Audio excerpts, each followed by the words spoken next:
Plainapro presents the Attic Monologues, Episode 38, Come Away, O Human Child.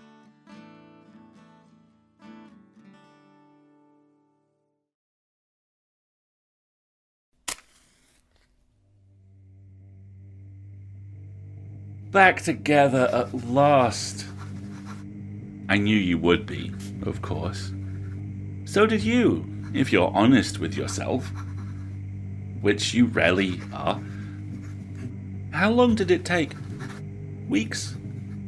You were never going to tear yourself away from her for long. The two of you like planets in orbit for 8 years. Unable to get closer. Unable to leave. You have always looked at her and seen a dream. Your perfect other half.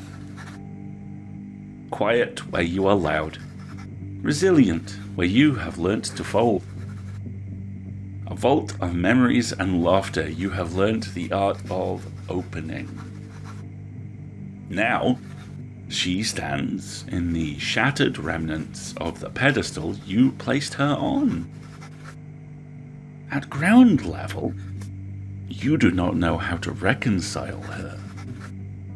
You do not know this dust-covered creature. Do not recognize her silhouette, the shape she is supposed to make in your life.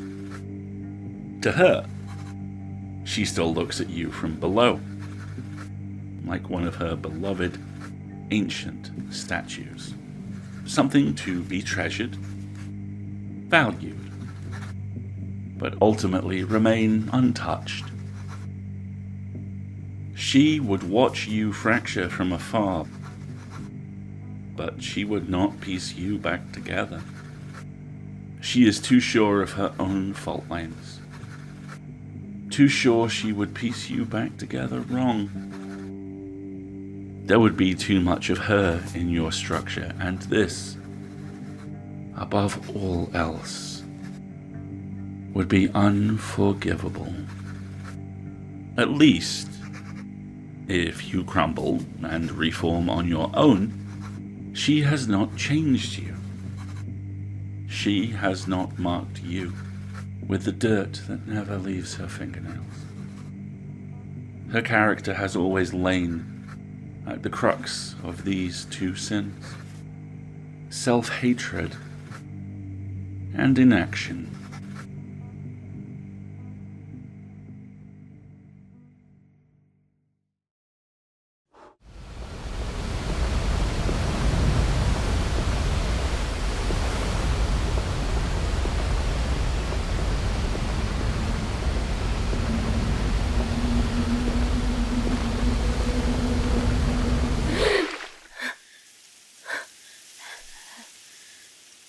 Hello?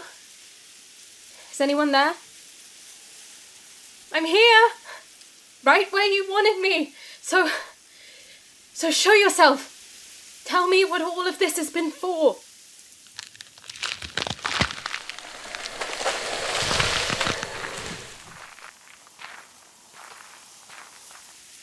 Oh, it's you. Hi? I've seen you before, right? In my dreams, both of you. Who are you? My name is Ophelia, and this is Hester. It's very nice to see you, Lola. How do you know my name? That's your question. Rather than how are you in my dreams or what's happening here? I was working my way up to that, I think. But yes. Why am I here? What is this? Go on. So, you've been falling. You've forgotten how to be human. Life is slipping through your fingers like sand. You feel alone in crowded rooms, and your friends are leaving you behind. You want time. You want meaning. You want to remember how to breathe. It feels like everyone else learnt how to breathe water, and all you learnt how to do is drown. But you learnt to do it beautifully, to make it look like breathing, and to make it look easy. Tell me if I'm close? How can you possibly know that? Because we all felt like that before. We all wanted a soft place to land, an escape from our bodies. The forest gives us that. An eternity of time and choice. A place to belong. Community and purpose. But how? How is any of this possible? Oh, you're Selena. What? Non-magical. Magic.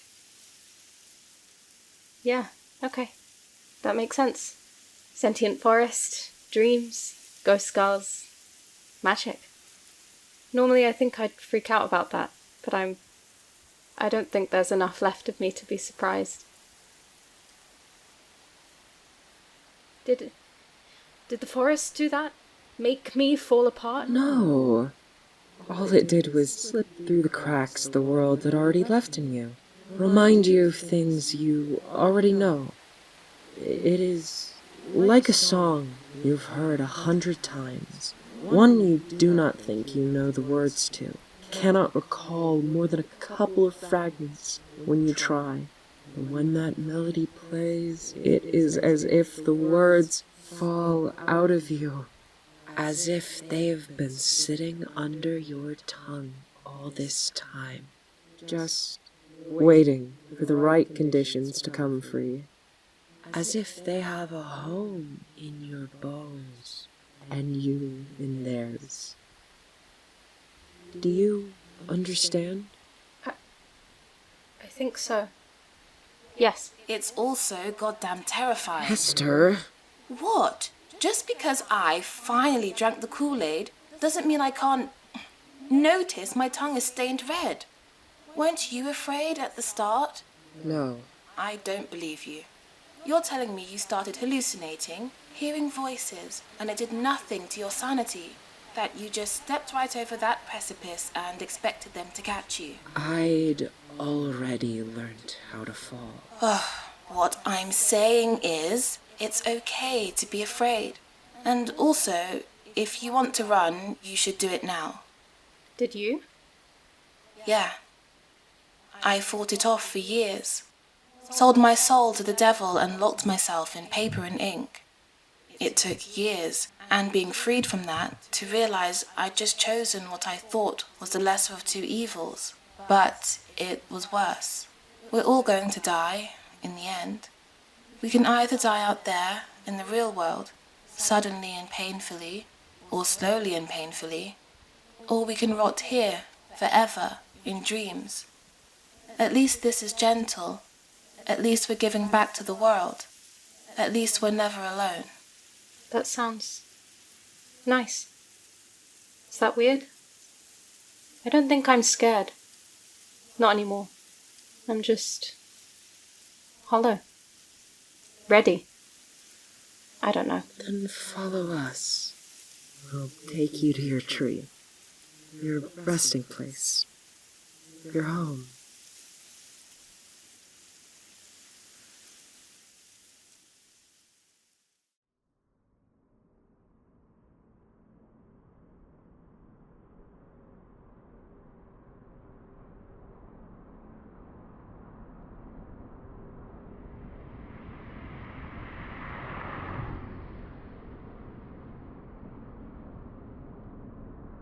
So, you guys know each other as well?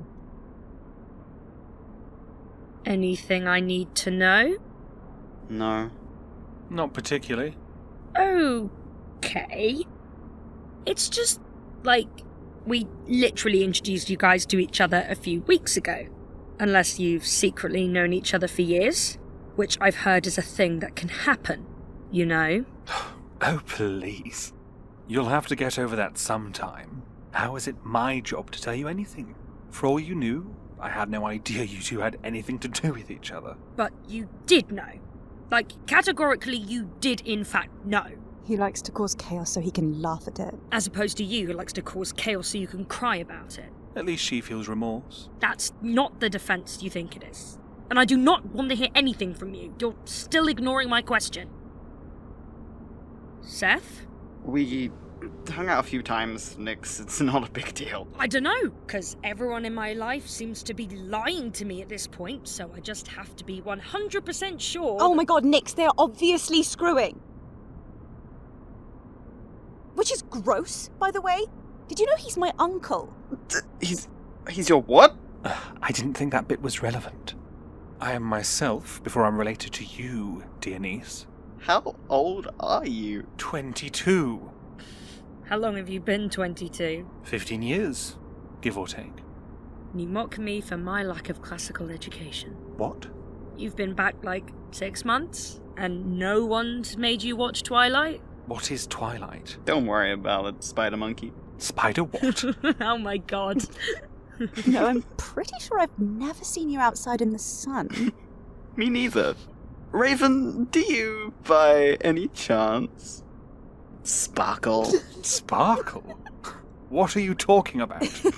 Seth, it's your public service to fix this. Bella has simply failed in her duty as a niece to get Raven, as they say, down with the kid.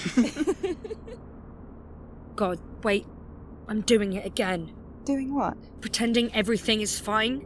Pretending we're still...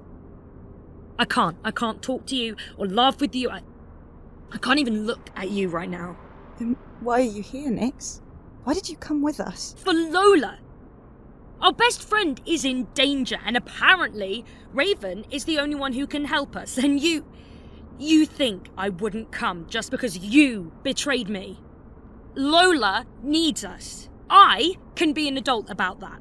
Just because you'd let the people you claim to love burn doesn't mean I would. Just because you've never made an active decision in your life, Bells, doesn't mean I can't. I'm supposed to be the protagonist, after all, right? Okay, I wasn't gonna say anything, because, you guys usually sort yourselves out, but, I'm missing something, right? Not much. Just that nothing you actually know about Bella is true. I'm gonna need some context on that one. Oh, God, you don't even know... We haven't even told you about any... Nix. Seth, we should probably tell you before we get there that Lola, she might be different. Nix.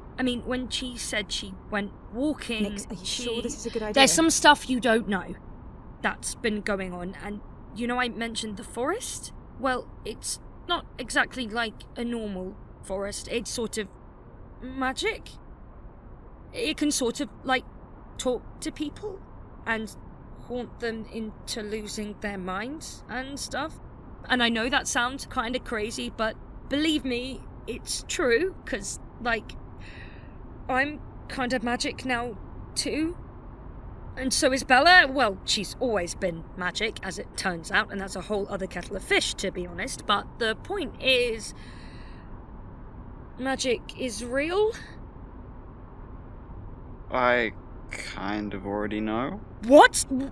What do you mean? Raven told me. Raven You told just told you? him? It's almost like I watched you tie yourself into tiny little knots and dig your grave deeper and deeper and thought, you know what? I should probably do the opposite of that. You've known him for 3 weeks, Raven. If Mum found out... Your mother has never scared me. Not when I was 11, and certainly not now. You should really take a leaf out of my book. But you can't just... I spent years... How did you take this news, Seth? It was a bit of a surprise, I'll be honest, but it was hard to argue with the bird standing on my desk. Hang on. If Raven can turn into a bird, a raven specifically, and Bella, he's your uncle, like he's related to you, can you turn into a bird? Into a crow?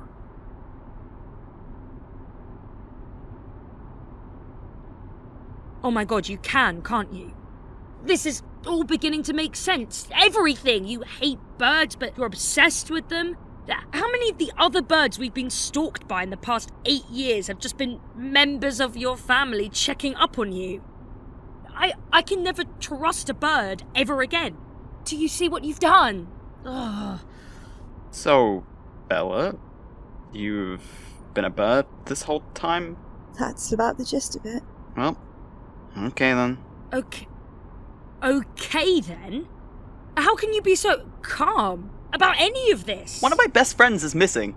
Nix. And I, as always, seem to be the only one with my goddamn priorities straight, so not that I'm not thrilled to finally be included in the loop on all of this, but right now, all I care about is Lola. You two are always so caught up in your own drama. She's been getting worse for months, and I've been trying. I've been trying so hard to keep her grounded, but I'm just one person, so if you two have magic something, anything that can help, now would be a good time to step up for once. Okay. Raven, what did they mean when they said you're the only one who can help? I have been there before. To the forest? When? You went after Ophelia, didn't you? Ophelia? Who's Ophelia? Doesn't feel great, does it? Being out of the loop. Nix, stop it. All you need to know is, I've been there before. I can get you in, and I can get you out. But only if you follow my instructions. What about Lola? How do we get her out? Get her out? No, we won't be doing that. What? I can give you enough time to say goodbye. That is it. Once the forest chooses someone, there isn't anything you can do. Nothing. Save yourself all of that. And just trust me on that. No, absolutely not. We're not. This is a rescue mission. We're not going to say farewell at her grave. We're getting her out. That's non-negotiable. Otherwise, I mean, what's the point? Why were we rushing if there's nothing to save? If I told you there was no hope, you wouldn't have come so quickly. You would have wasted time arguing and researching, trying to find some loophole that doesn't exist. And all the while your friend would be rotting. Did you think I meant that figuratively? I mean rotting. I mean that she is nothing more than tree food now. And the longer she is there, the more it will subsume her. She'll be lucky if she recognizes you. And if you go in with any intention to damage the forest, it will react accordingly. But we won't be hurting it. Oh. Oh? What does O mean? Bella? Exchange of energy. Magical theory. If she's given enough of herself to it, if it's given enough of itself to her, they're part of each other now. I refuse to accept that. I can't. I failed Noah. I can't do it again. If there's anything at all, we have to try. You're not listening to me. I'm with Nix on this one. None of you understand what you're saying. You don't know how magic works. Bella, back me up here. Bella! If Nix thinks there's a chance, I believe them. The narrative, it wouldn't take us here without reason. You... Fine. When we all get torn apart by sentient trees, I'm sure the author will have a grand old time of writing our deaths in explicit and drawn-out detail. So, who's the author?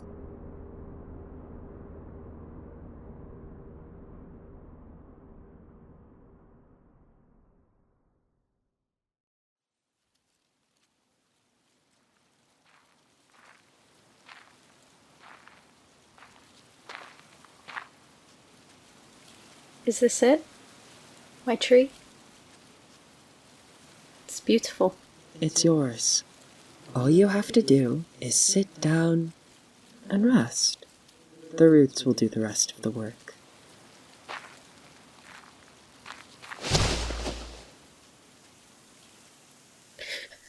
Will you stay with me as I go? We'll be with you forever. You never have to be alone again. That's good. That's really good. To sleep, perchance to dream. Aye, there's the rub. For in that sleep of death, what dreams may come? When we have shuffled off this mortal coil, must give us pause. There's the respect that makes calamity of so long life. For who would bear the whips and scorns of time? Shakespeare, Really? I think she'll appreciate it. Sure. So, now what? Now, we go back to our trees. We dream with her. It's always refreshing when someone new joins us. The dreams they bring with them, the futures we get to fathom. And when do we get to leave again? You said I wouldn't lose myself if I helped you. You haven't changed your mind. You think I will? Everyone else has. Except you. You're still here, still able to leave the dreaming, even after all these years. Everyone is different. And time is its own creature here. One day, maybe, when everything I left behind is gone, maybe then I'll be able to let go. Sleep, Hester. The future will come when you're ready for it.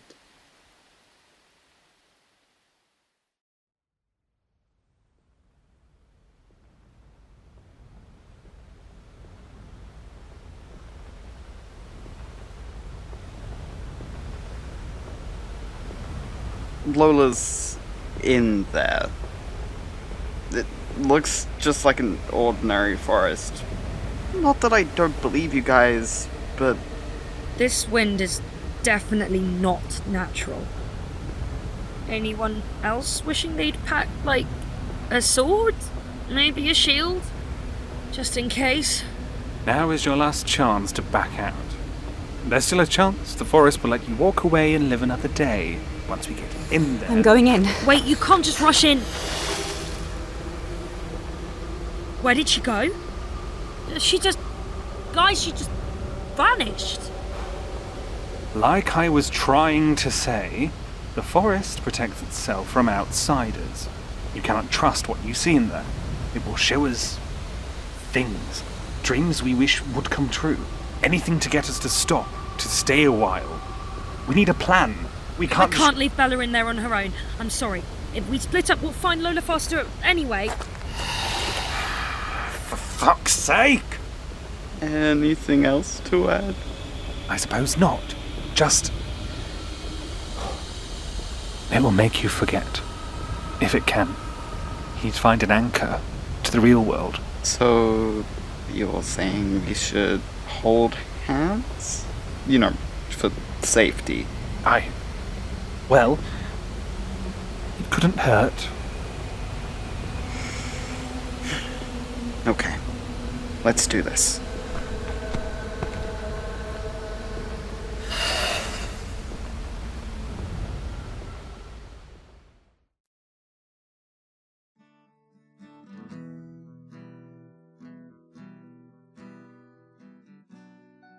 Thank you so much for listening to the Attic Monologues. If you're enjoying our show, please consider supporting us through our Patreon or Ko-fi to help us compensate the hard work our team puts into every episode. You can find the links in the show notes below. Alternately, you can leave us a review, whisper to the wind, or tell enemies and love interests and friends alike to listen.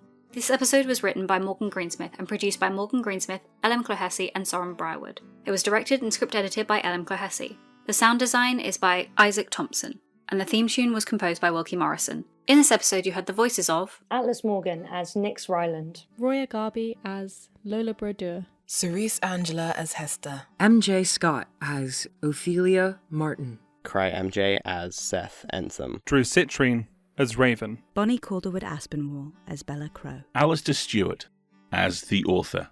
The logo was designed by Soren Briarwood. The social media is also run by Soren Briarwood. You can find us on Twitter at Attic Monologues and on Instagram, Tumblr, Facebook, and TikTok at The Attic Monologues. For more information on our show, our crew, our policies, and other shows made by our people, visit our website www.planerprod.com. The hint for episode 39 is Talis usia lycodrema gera ofan. See you then!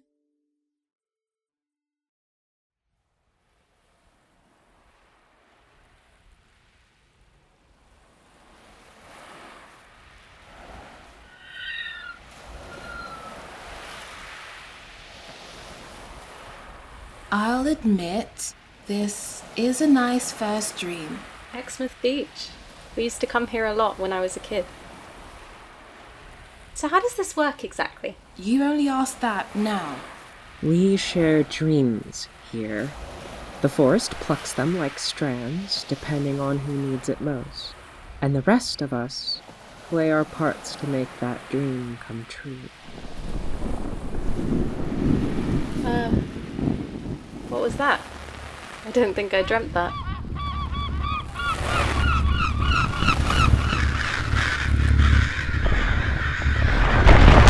What's happening? Why are things changing? The forest has chosen a new dream. Someone is here. Someone who shouldn't be.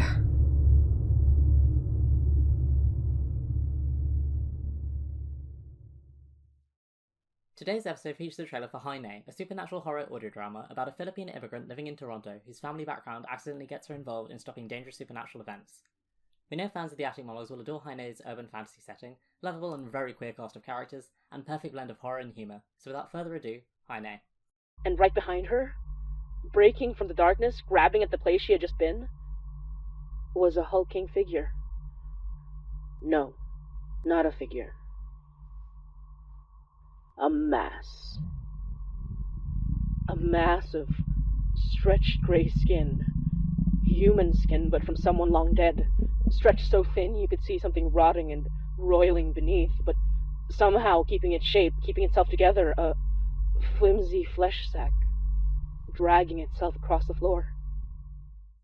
Haine is a horror podcast involving supernatural threats, cursed objects, evil rich immortal occultists from the 1920s, and the 5-foot-tall Filipino immigrant who must deal with all of them, as well as the mysterious Filipino folklore horror that brought her all the way to Toronto.